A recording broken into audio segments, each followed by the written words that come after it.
Hello, beautiful souls. So today's video is a little bit different than what I have shared with you before. And the reason for that is because I'm showing you today an interview that I did with someone for my A Course in Miracles documentary. Now, up until this point, I'm not sharing those videos. They're going to be part of the documentary. But after our conversation together, we both felt the presence of the Holy Spirit so strongly that we really felt that it would be helpful to share with you all, and almost a disservice not to share this entire conversation with you guys. And so before I go on to introduce who my beloved guest is today, I want to just say hello to anyone who may be new to my channel. So hi guys, my name is Brittany Shawley, and I am on a mission to enhance the quality of health and happiness on this planet. I'm here to serve God's will and bring the highest alignment of health and happiness possible. And I do so through my Miracles of Mind ministry, which is inclusive of these videos, as well as Whole and Healthy Kitchen, which is inclusive of my kitchen alchemy course. And so everything I have is offered to you through those channels. And so if this speaks to you and you really want some support in your awakening journey, please like and subscribe to this channel, as it really helps to bring these messages to people that it would benefit the most. So thank you for being here. So with that being said, my friends, today I have for you an interview with Dr. Lee Jampolsky. Dr. Lee Jampolsky is a recognized leader in psychology and human potential. He's also a renowned author with so many different books that I will put links to in the description, because they really are profoundly helpful. And he is also, as you may recognize his last name, son of Dr. Jerry Jampolsky. Now, Jerry Jampolsky is one of the founding team members of bringing A Course in Miracles to our world. He was actually one of the first people that Judy Skutch gave a copy of the course to, right after she received it from Helen and Bill themselves. And so Jerry has been a part of this community forever. He was a founding, he founded Attitudinal Healing, which you can also Google and learn a lot more about, that has helped thousands of people around the planet for decades. He is also the author of Love is Letting Go of Fear, which, if you have not read it, another incredible helpful book. But then he also authored a book alongside Lee, which is one of my personal favorites, and it's called Listen to Me.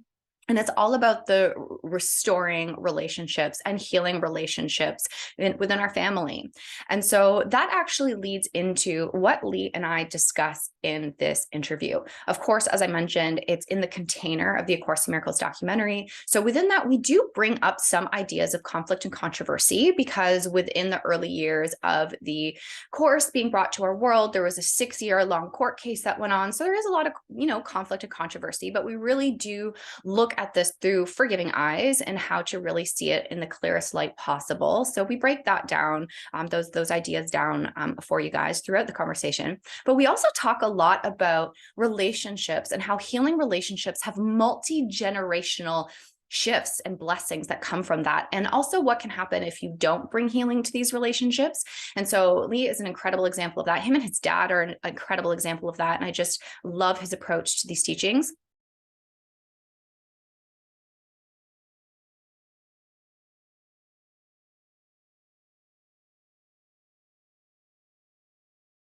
And he also really talks a lot about an everyday teacher and how that lesson came about after laying down the course for a year. So he shares with us that story, as well as the miracle of being deaf, because actually Dr. Lee Jampolsky is deaf. And so he shares with us the miracles that have come through that for him, which, you guys, you just have to hear. This is so important. So important to hear for the heart, the mind, and the soul. So that, you guys, is going to be predominantly what this interview is all about. So again, if you do like this, please give me a yes in the comments so I can hear from you, and also like and subscribe. And that's all, you guys. So enjoy this interview together. I look forward to hearing from you. If you have any questions, and all the information that relates to Lee is below, so you can connect with him too. Thank you guys for being here and watching this video. I'll see you soon. Peace. We're all each other's, if we take the linear time thing out of it and just put the connecting experience, we're all here. And that's part of why I think I might have mentioned in the email that I don't see controversy with the course. I I know I'm not denying controversy. I don't have a conflict aversion. I understand the way the world is, but I do my very best to listen and not judge and meet people where they are and uh, read things or experience them in a manner. Does any of this speak to me? Um, Rather than uh, the world and history is littered with very good material that people over identify with and then defend. Mm. And the many things I've been involved with, including A Course in Miracles, it's not immune to that. Nothing's immune to that. It's really a decision of how I choose to approach that type of controversy. And how I've chosen to approach it is to love and embrace all practitioners of any path that have to do with healing, have to do with removing the blocks to the awareness of love. And when people are caught up in the controversy or the this is right, this is wrong type of thing, it's just that they're just a little stuck. And if I argue the point, I deepen the controversy and the division. And the only point that I ever care to argue around A Course in Miracles is what's in the way of you and I joining right now. And so I do my best to approach it in that way. So, I remember back when I was doing much more speaking,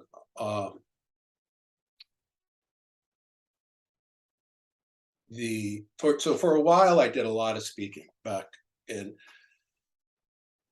with writing. I'll tell you that whole journey in a moment, but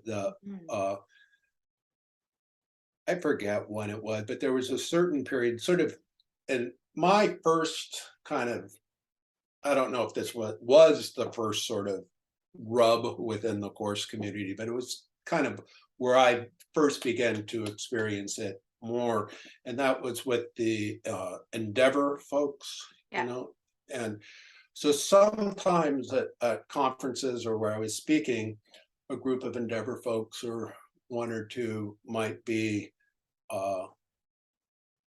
appear somewhat attacking in the audience. And without exception, I always approach those individuals with care and rather than shutting them down, inviting them to be heard and share. And without exception, at least in my experience, that was always a positive result of experiencing each other's humanity and love. And the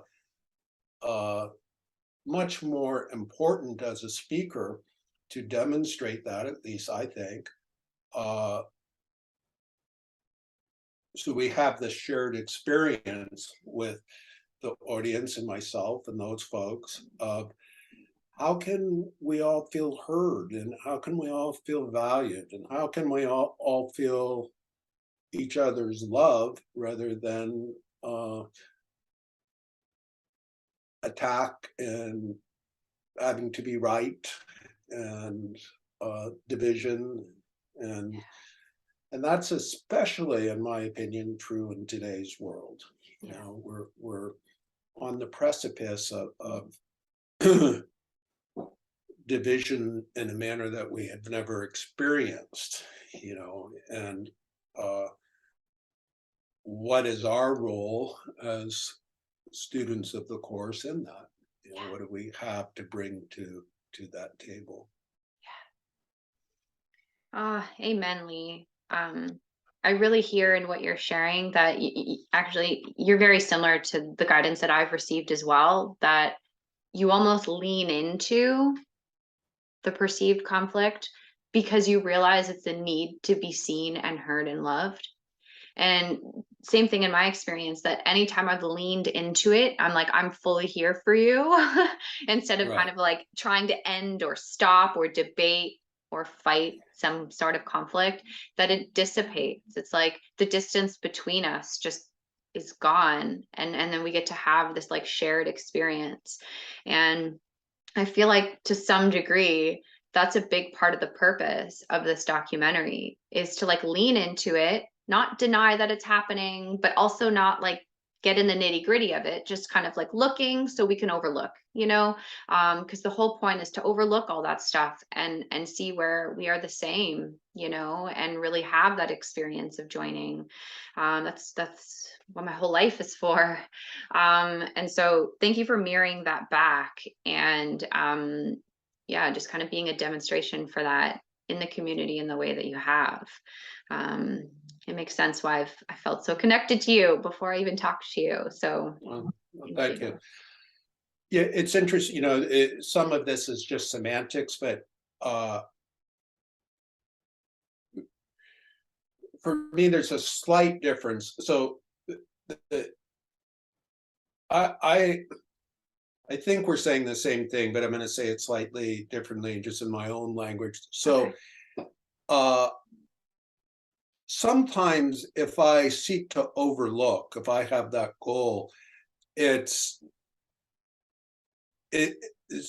person might have the experience of kind of but that doesn't, it's like I'm waiting for them to finish so I can kind of tell them, it's like, I want to overlook that. And I have found that part of my spiritual path is, and you've said this as much, is not resisting and leaning into, and allowing myself to show up and experience things as absent of fear and defensiveness as I possibly can. Then I'm able to not so much overlook as rise above. Yeah. And it's saying basically that we may not agree with our words and our structure and history and what's, this and that, but let's have the willingness to rise above it so we can see and experience kind of our true nature, our essence with one another. And that's a beautiful thing. And whether somebody comes along in the immediate moment or not is irrelevant, right? To me,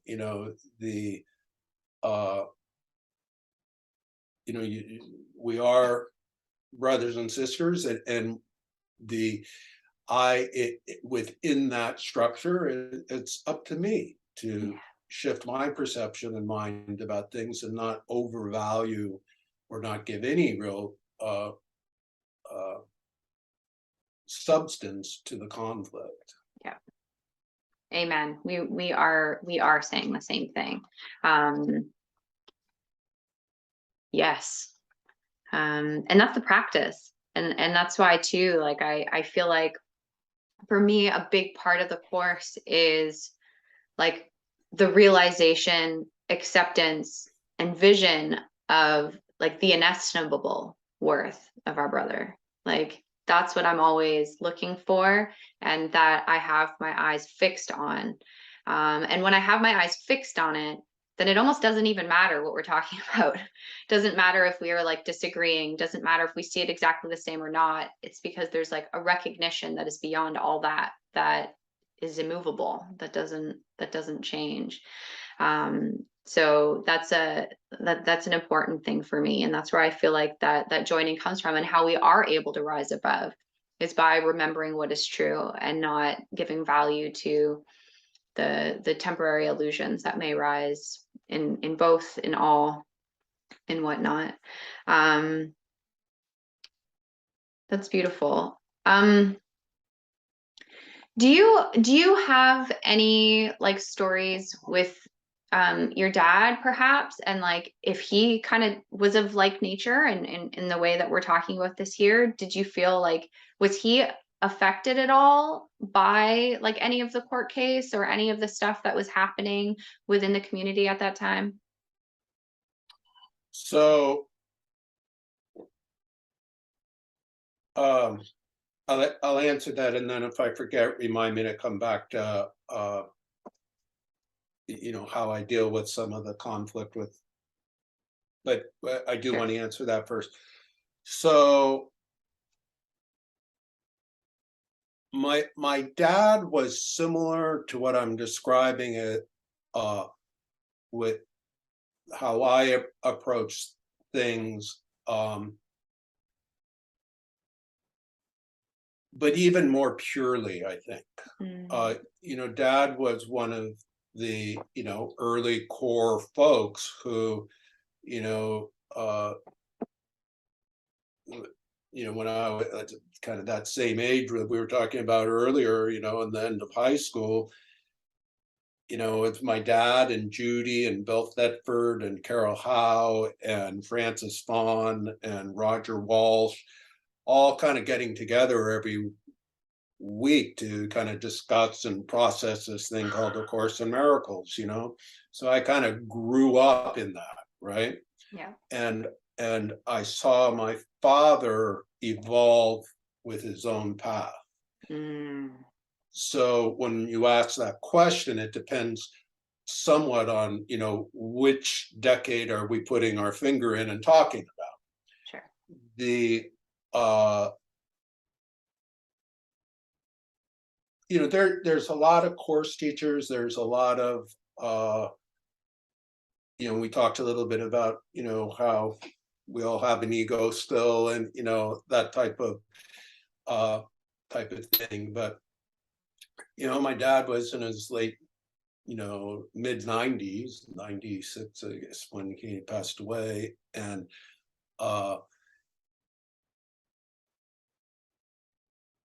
my experience of him, now you have to remember, I had a lot to heal with my father, and he had a lot to heal with me in the early years. So it wasn't always this way. But he was as egoless as I know. And he was an individual who, I get teary when I talk about him because he was such a dear friend to me. And witnessing his growth,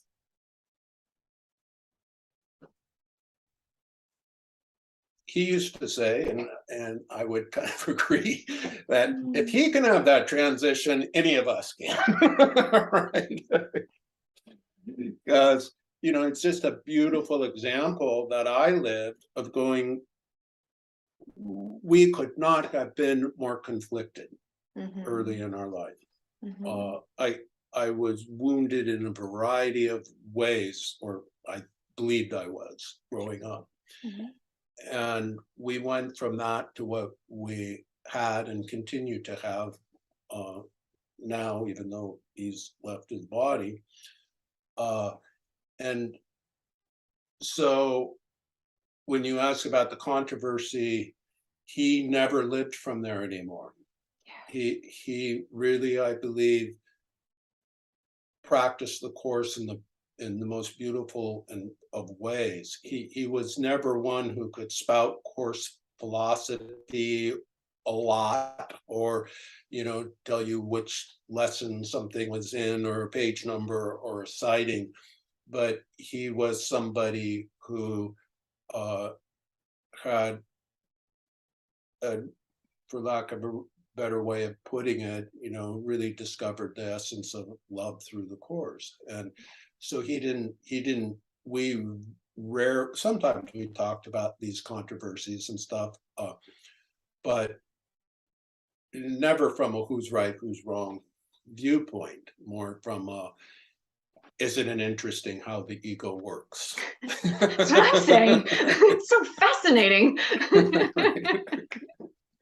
How can people take something that has all of those teachings and, and again, I'm not criticizing anybody. I understand the allure of controversy, but my father extended love and was there to do that, and did it very eloquently and responsibly. So, the course teaches a great deal about projection and forgiveness. Yes. And so I look at the approach to controversy with the course through those eyes. Where if I'm in any controversy or conflict with somebody, what am I projecting and what am I not forgiving? Yes. And it makes life pretty simple that way. Yes.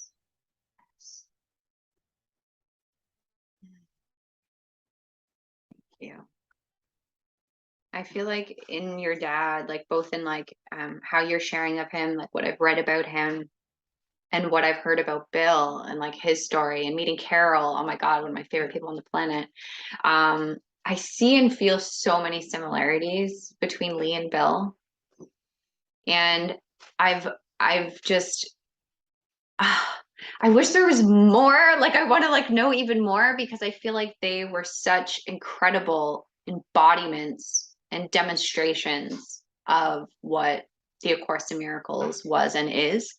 And I mean, obviously, I didn't meet any of them. It's just through all the stories through you guys. But everything that I hear, it comes back to like what you just said. Like, what am I projecting and what am I not forgiving? It's responsibility. Like Right. that's the key to everything in the course. Everything is unlocked from responsibility, and I feel like they really lived it, and it's evident in their fruits, like their books and their relationships and all of the healings and things that they were able to give and do because of that. So I'm so grateful. Yeah, and one thing that I did, so this wasn't really a result of the controversy external Sure. of the course. It was a result of my not wanting to get too dependent or wrapped up in dogma or theory. And as beautiful of a practice, I've been practicing the course since, back in those years in the 70s, whatever that was. And maybe in the mid 90s, my daughters and I used to do a lot of traveling every summer, and we'd be gone for 3 months, usually doing some service project someplace or something. But this particular time, this was before we had everything online and carried to pack the Course of Miracles, you really had to want to take it. There was no app, right? And when I was packing it up to take, I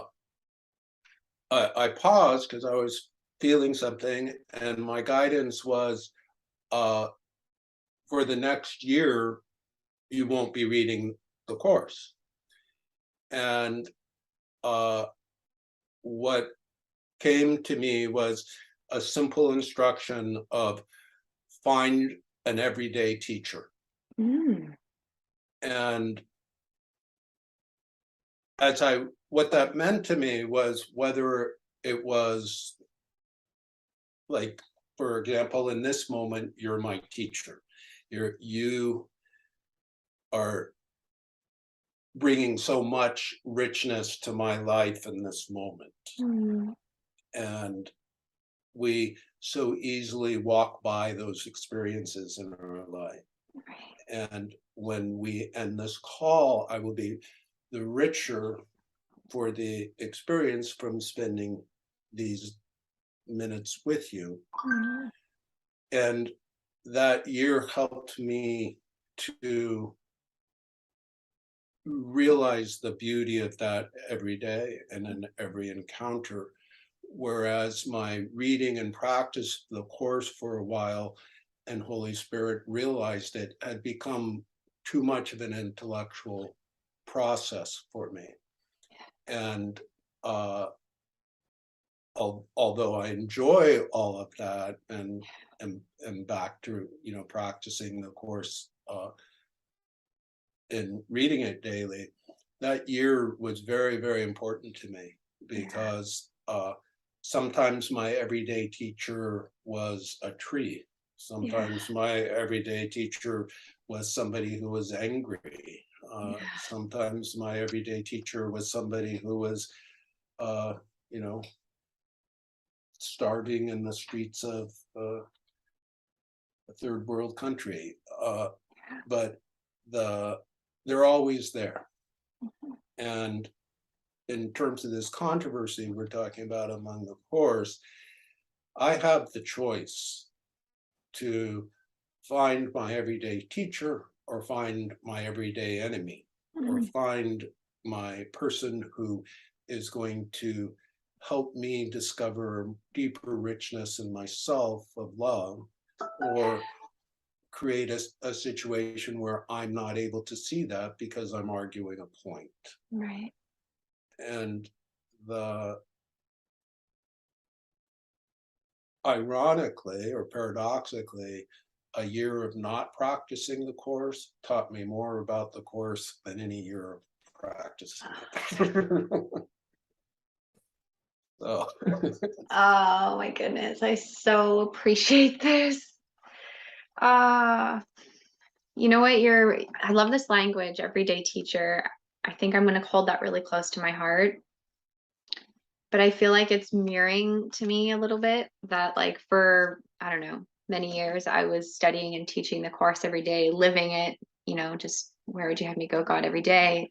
And then I got pregnant and I had a baby, and we had a choice. Like, we're traveling at this point in California. I had given everything to God. It's like, do we take everything back and just, like, do what we're supposed to do with the baby, or do we, like, leave it in God's hands? And it was still leave it in God's hands, but now I'm bringing it here. Like, now it's like I'm learning how to have this baby be my everyday teacher and learn how to live it in just making food every day, and like just finding like the small moments of like that happens, and just like cleaning up junk around the house, like it became this finding God in the mundane everyday moments of life, instead of it being something that I just like read and knew. It was something that became like really lived and very special, and like in the very everyday moment of things. And so thank you so much for sharing that and bringing that up, and then also relating it to this overall kind of idea of the controversy that we're talking about, because I feel like it's such a charitable and like humble and loving and compassionate approach. And I feel like that's the goal of everything that we're studying. So I take that as a gift, and thank you for sharing that. You're welcome. On a side note, for a future conversation we may want to have, the parenting was and continues to be the greatest gift and joy of my life. And my two daughters, who are now soon to be 30 and 32,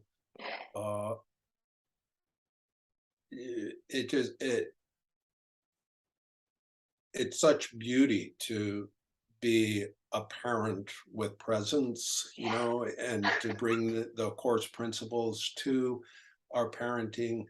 And there's how old is your child now? She's 7. Okay. She's a little one. Yeah. And there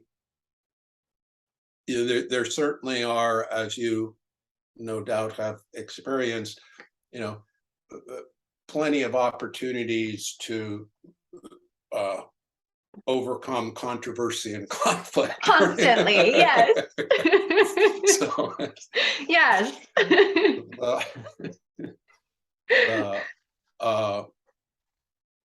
Yeah,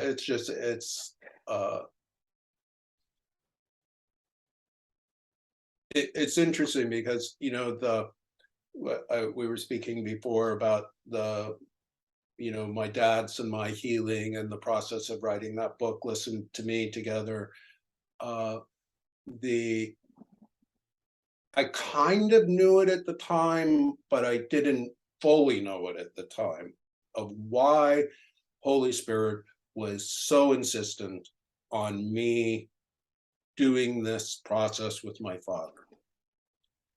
Because sometimes I'll experience, oh, you need to work on this relationship, but this was like, this is what you do.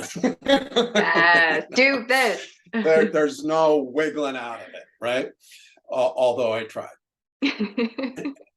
And in retrospect, and to some degree, even during it, but for sure now,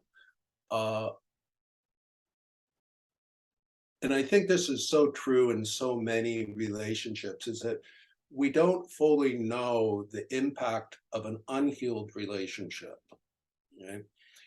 And the reason why it was so important is I could not be the father that I wanted to be while I continued to hold on to unhealed, resentful thoughts about my relationship with my father.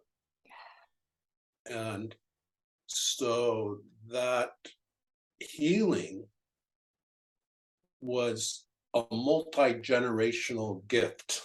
Yeah. Okay? And it was wonderful for my father, it was wonderful for me, and fundamentally, I think it was wonderful for my daughters. Yeah. Oh, The gift that keeps on giving. yeah. Forgiveness is a miraculous thing. It really is. Oh, Apparently it works. Right? yes. Oh, I love apparently. Yeah. A punkster after my own heart. So I want to circle back for a moment. So things happen in our lives that we don't fully realize why they're happening, or and especially from the standpoint of that we create this, kind of right. we receive how we're asked, and certainly there's many times that things happen where we I didn't want this.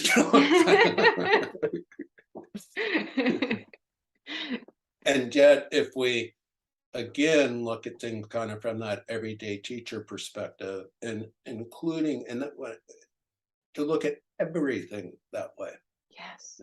That once we can enter into acceptance of what is happening in the moment, we can begin to learn from those things. As long as we're resisting what's happening in the moment, we expend a huge amount of stress and energy that only is a detriment to our own spiritual growth and well-being. Yeah. So for me, I mentioned to you, I think in an email, that I am primarily deaf. I only have, maybe 2% of my hearing, very little. I can, with these big hearing aids, and then I have this Roger system, I can amplify things a tiny bit, but even with that, I can't understand language. So this happened to me in the beginning in the late 80s and then the early 90s, and it was as a result of an autoimmune disease. And if you'd asked me back then, how my life was going, before this happened, I would have said it's, great. I'm my mid-30s. I've got a wonderful wife. I've got a career I love at the hospital and being a psychologist, and I'm a super healthy guy, and You know, those were kind of the things that my ego hung its identity on. Okay? And in a matter of a few months, all of those were gone. Mm. Because when I lost my hearing, kind of hard to be a psychologist, right? Mm. When I wasn't able to do that, I lost my livelihood. I was very sick with the chemotherapy that was being given for it, and kind of crazy on steroids. And my marriage quickly fell apart as well, not just because of that, but other stuff. And so all of the things that I thought were there. Right. And if we go back to that question, I really believed that my life was everything that I wanted. But if you would really set me down and go, in your heart of hearts, Mm. in your deepest self, what do you want? Mm. I would have said, I want to be more present with my children and have more time. They were like 9 months and just under 3 then. I don't want to be like I experienced my father, who was never at home because he was always working. I want to be at home. And I would love to write and be able to make a living doing that and feel that and share more with the course, Well, guess what lifestyle I ended up with? Okay, but I was too much of a chicken. I would have had endless thing. Well, I got kids to support. I got this Right. to do. I got, and all of that came through that period of time. Mm. Even more than that was learning how to hear. Mm. Most people think, hearing has everything to do with our physical ear. And certainly I did, because I needed to hear people's stories and the different things. And, it's what I got paid to do. And I hear so much better today than I ever have. And every day I hear better. Not with my physical ears, but with my being, with my heart, with my, I used to have a really hard time going, to do anything socially because I felt so out of it. I was completely not able to be there.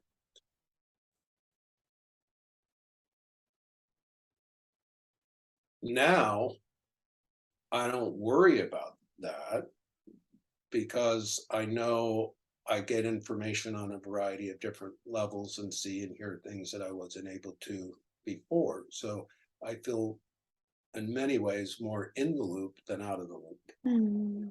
So again, it's just an example of what the course can offer us when we become more open to what the lessons are in our life, and how everything that comes to us does in fact have our highest good in mind.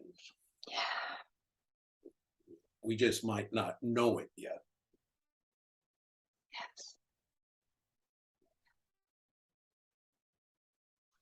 Yes. That's incredible. Like that's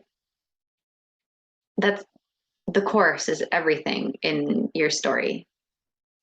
And I feel like you're sharing truthfully as well, that it is about gaining proper perspective of what's happening. Because it sounds like, it probably was an intensely difficult transition at first, but as you continued to apply, the teachings that you knew and know, it became a miracle blessing for you.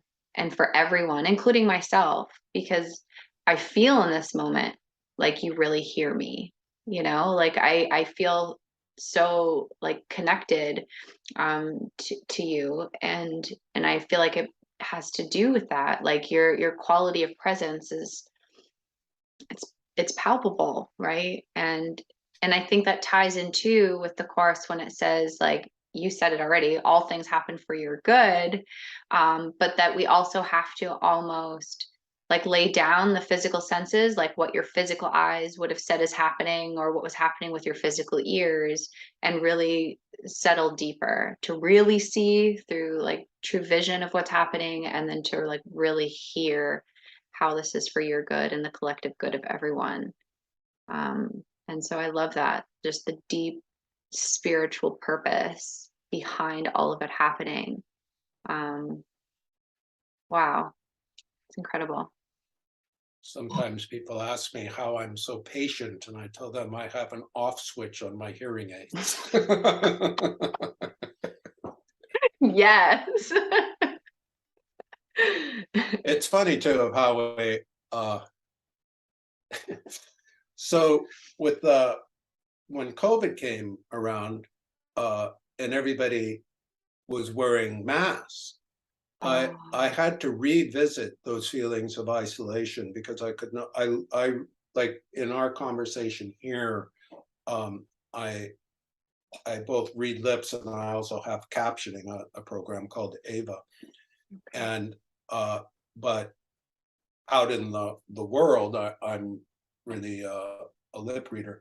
And so when people started wearing masks, it re-entered sort of this whole being out, you know, not having any communication strategy again. So I had the opportunity to kind of revisit those principles I'm talking about, you know, of, okay, so, you know, what are you going to do with this, and standing in love and all of that, and, you know, holding people differently than, actually a funny story that I was with a friend, and we were in line at a coffee bar, and everybody had masks on. And I'm not sure to this day what I did, but the fellow in front of me was quite agitated with me, and he turned around and was, you know, kind of like, you know, obviously upset, saying stuff. And the person I was with afterwards told me what they were saying, and we don't need to go into that, but there was a miscommunication. But anyway, she said, you're saying, how did you stay so calm when you're so angry at you? And I said, I just changed perception and imagine what they would be saying that would make me feel good. So all I was saying was like, you are such a great guy. Oh my God, you are the best man I've ever seen. I'm so grateful. Yes. So I tell that story because, again, it's a humorous way of looking at how do we want to deal with controversy. Yes. Okay. And you know, the course basically teaches, and attitudinal healing that my dad kind of created teaches, that there's really only two forms of communication. You know, one is extending love, which looks kind of sweet and nice, and the other is making a call for love, which oftentimes looks ugly and not so nice. And, you know, people acting out and from fear is a call for love. So that story is a somewhat humorous way of saying, you know, even the, you know, most, you know, difficult or repulsive of behavior, if we see it as a call for love, it changes our entire perspective. And that's, I do my best to see controversy in that way, including the course. Yes. More amen. You know, that's the thing. If we just see it as a call to love, then it calls us to love. We don't make it personal. It's like the second we make it personal, then we have to like defend against it. But if it's just a call to love, then for me, it's like, oh, how can I be more loving here? How can I see this as a loving opportunity to extend more love? Right. So that's, yes. Thank you. So I just had a thought, you never know why you're writing stuff, but this morning I'm helping relaunch part of my dad's Attitudinal Healing program, a little program called Person to Person. And I was writing rather than this morning, rather than describing kind of what it is, I decided to write what the attributes are. And it occurred to me just a moment ago that it's a good way maybe to cap some of what we're talking about, because it's beyond the controversy, beyond history. I mean, you're essentially looking at a historical perspective of the course that includes a variety of different things, including controversy, Right. which I think is very, very valuable. Equally valuable in that process is to ask, where do we want to go? Exactly. Okay, Yeah. how do we want to treat each other? And in the course community and onward. And it occurs to me that the attributes of that are important. So I haven't written very many of them yet. I was just working on it this morning, but I was thinking maybe it would be useful. Hang on for a sec. I gotta pull it up here where I can still see you.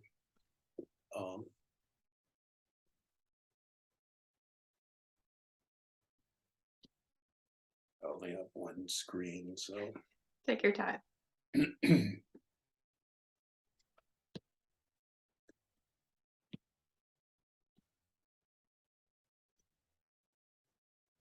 so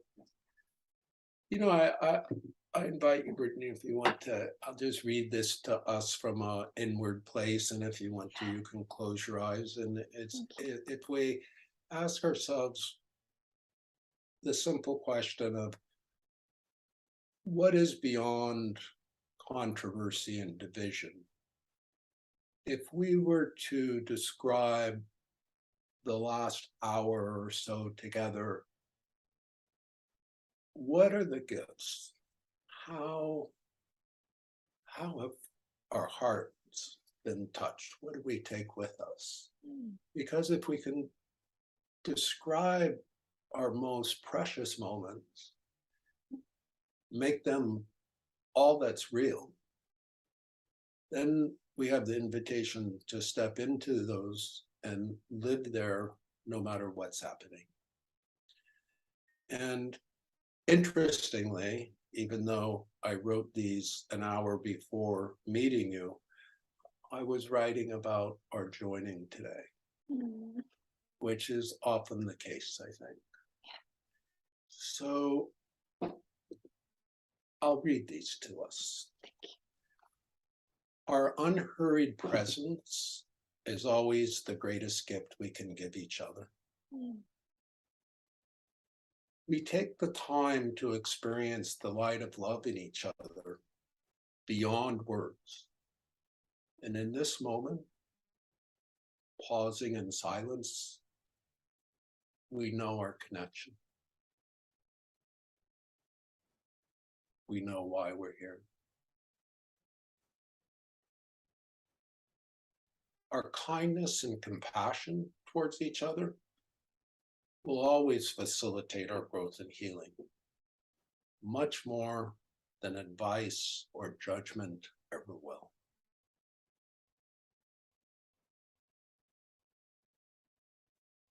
Today, we see and know and acknowledge that we each have gone through pain in our life. And we know that life brings suffering sometimes, loss, challenges. But we also see beyond pain and suffering, you and I. And in this moment, we hold each other's heart so very gently. We've come together unknowingly to offer each other tenderness in a world that feels harsh.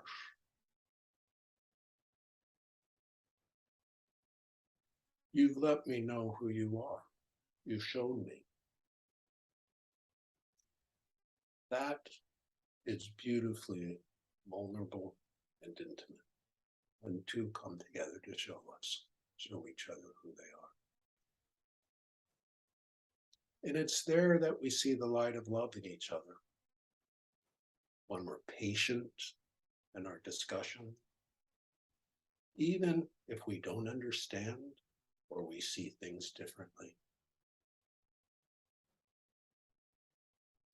I recognize your heart and you recognize my heart.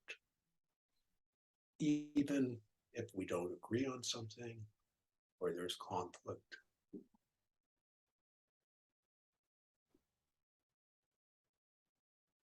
I look at you and I see beauty. And I'm grateful for it being reflected back to me. I have deep appreciation for who you are, for the path you're taking, for the love that you bring the world.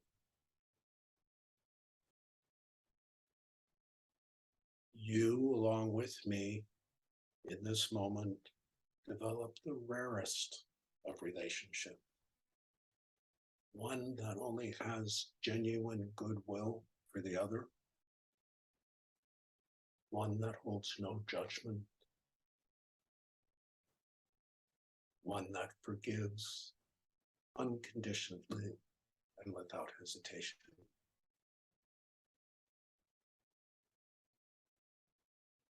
I imagine if we spent more time, we would learn of each other's heartbreak, the difficulties, the challenges. And as we show each other that vulnerability, we also become grounded in the power of unconditional love, which will heal all despair.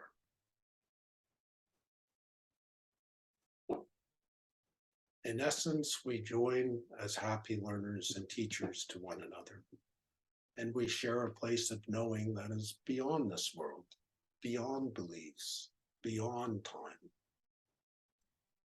We speak with our being, with love, as a reminder to live here in this moment, where we can extend love and tenderness and forgiveness. And through doing so to each other, we do so to the whole world.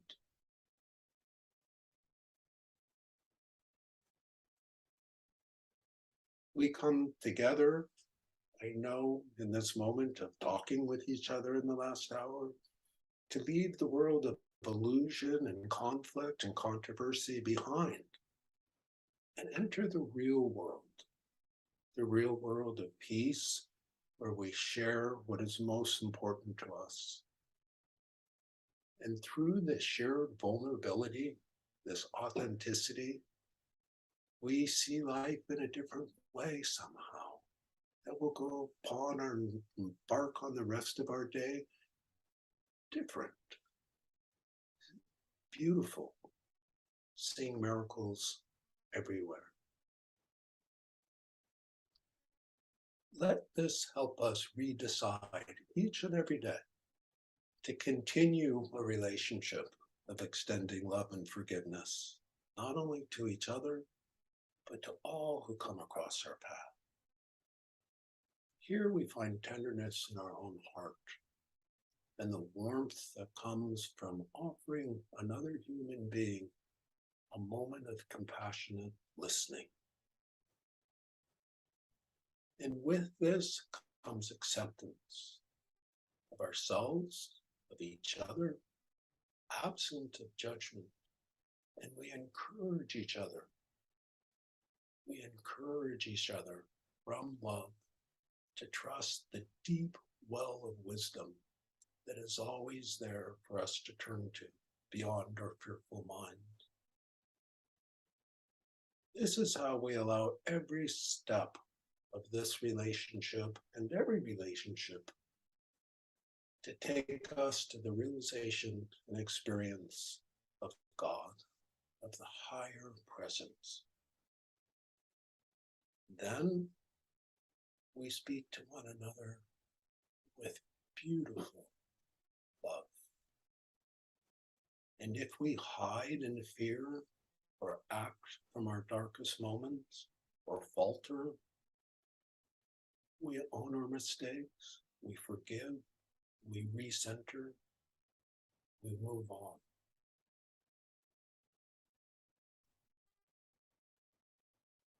Mostly, let us remember to value the simple moments of love over any controversy, over any conflict, over any rationalizations, over any blame. The simple moments of love. And if we need to know what that is, remember this moment. I love you and you love me, where we're found, no longer lost, where we stop, where we extend compassion, where we inhale and exhale together as intimate as two beings can, where we hold each other in the light of love.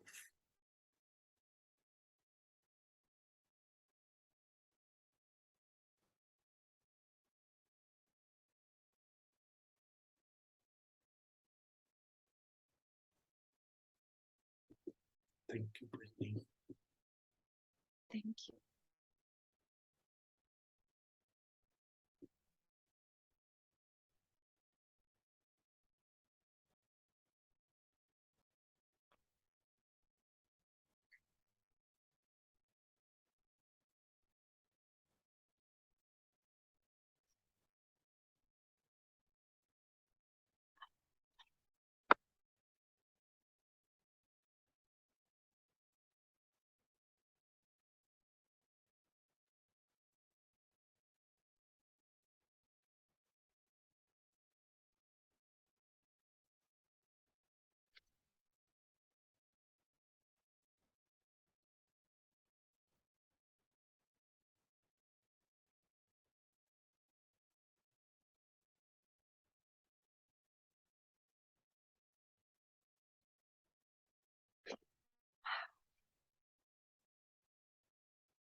I didn't know I was writing that for today, but it certainly is a beautiful description. Oh yeah. I'm grateful for the Holy Spirit for that. So hi.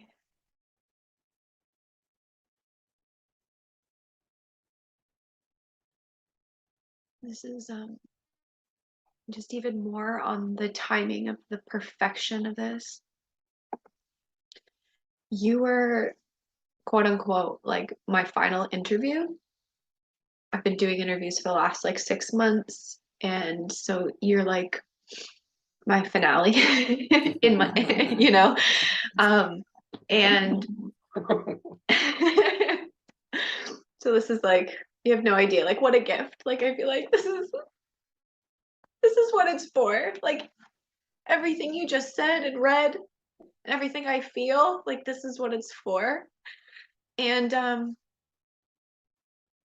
we've realized, because I'm not doing this alone, but we've realized that like the history and the controversy needs to be accurate and understood correctly. That's why we're talking about it. But there's a third part, and the third part is, we've been calling it like the reconciliation, right? Where we really do extend the forgiveness and inclusion of our brothers, and like how can we now walk in this presence of oneness, of love, of brotherhood. And I feel like that is like the conclusion of the documentary, like the goal And so everything that you just read and wrote this morning is like so much confirmation of that.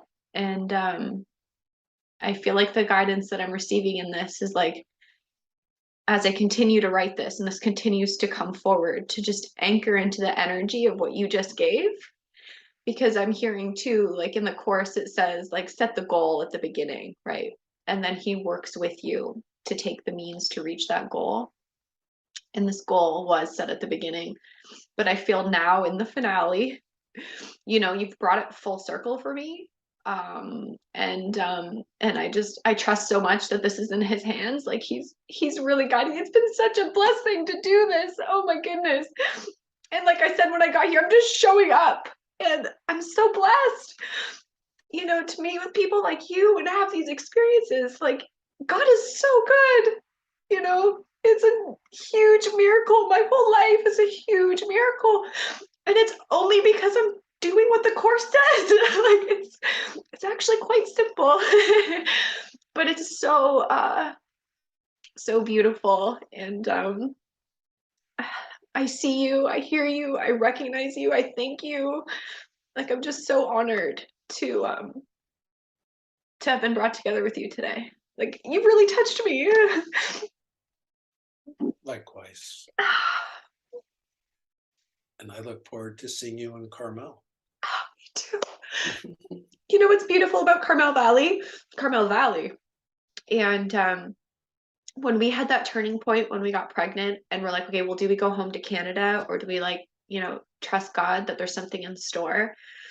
I was told a piece of guidance and it was to make a video on the total commitment. So I was like, okay, I'm totally committed to you, Lord, right? Like I'm totally committed to this path. Like lead me, show me. I had a brother reach out to me on that video and he's like, hey, if you need a place to stay, like here I am. And we felt so much resonance with him, met his wife. They had 6 children. It's like I got to practice being a mom for 6 months before I was a mom. But anyways, when we were living with this family that we're going to go see when we go to California again, I can't wait. Like that, I'm also going to be a blubbering mess when I see them again. But she took us to Carmel Valley and they had this, like, I was pregnant and they had this, like hot, like warm hot pools and then like the cold pools. And so I was like going back and forth between, I don't remember what the place was called, but we went back and forth between both. And I just remember being in this place. Like, I'm like, I'm in heaven. Like, this is heaven on earth. Refuge. That's what it is. That's right. So I have fond memories of Carmel Valley. I can't wait to meet you. Likewise. Okay, dear one, I'm going to go jump in an airplane now and do a different type of thing.